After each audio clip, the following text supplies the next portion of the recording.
Attorney General Jeff Sessions came out swinging today. He raised his right hand before Congress, testified for about 2.5 hours. He was quite defiant, defending his name, fiercely denying claims that he colluded at any time with Russians during the 2016 election, and making clear to allies and critics alike that he wanted this to be a public hearing. Watch. Let me state this clearly, colleagues.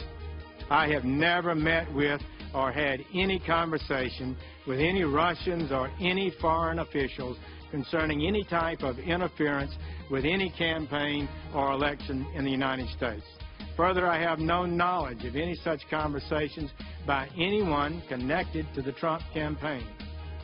I was your colleague in this body for 20 years, at least some of you, and and the suggestion that I participated in any collusion, that I was aware of any collusion with the Russian government to hurt this country, which I have served with honor for 35 years, or to undermine the integrity of our democratic process, is an appalling and detestable lie. So there's that. Tonight, Ken Starr is the former special prosecutor appointed to investigate Whitewater and the Monica Lewinsky case under then-President Bill Clinton. And Charles Krauthammer also joins us this evening. But we begin with Democratic Senator Chris Coons, who is a member of the Senate Judiciary Committee and the Crime and Terrorism Subcommittee, which is investigating Russian interference in the 2016 election. Senator, welcome. Good to have you here back with us on the program again tonight. What did you think about his testimony today, and did it put to rest any of your concerns?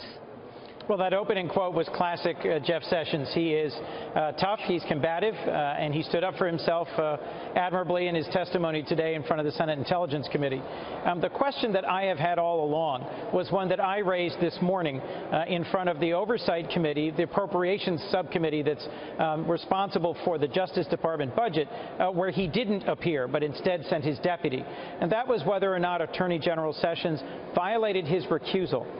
Early on in his service as Attorney General, he notified Congress that he would not be involved in any matter arising either from the investigation into Hillary Clinton's emails or this ongoing matter about potential Russian involvement in our 2016 election or collusion with the Trump campaign to that end.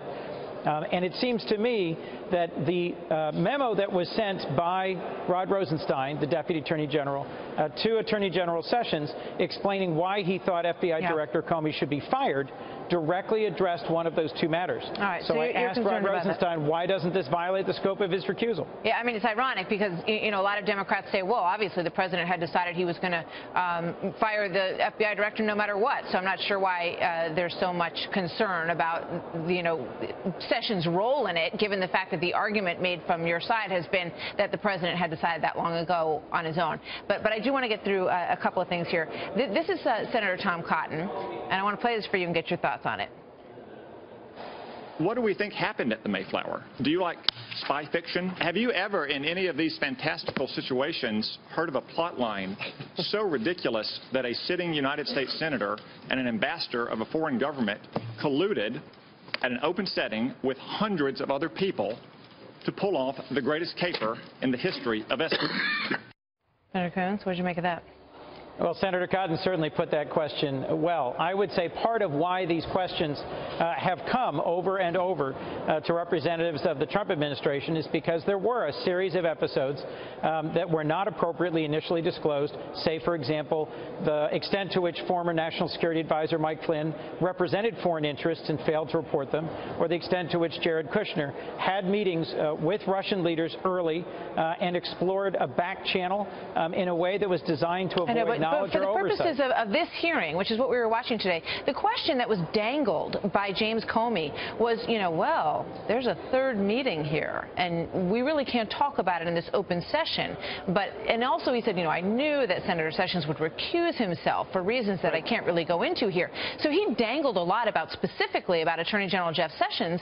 That's right. And that, I think, is what Tom Cotton was getting at. I mean, the preposterousness of, you know, Kislyak and Sessions meeting at this big hotel in front of all these people and doing something nefarious does strike you, when you look at it that way, as kind of silly, does it not? If that were the only contact that were a subject of concern between folks in the Trump campaign and Russians, then it would seem absurd. But the point I was just making is that it's not. There was a wide range of contacts that really haven't been fully accounted for. That's why we've got a special counsel, Bob Mueller, now looking into this. And I was encouraged that on a bipartisan basis, we heard calls from Republicans and Democrats today for Bob Mueller to have the resources and the independence he needs to carry that investigation forward.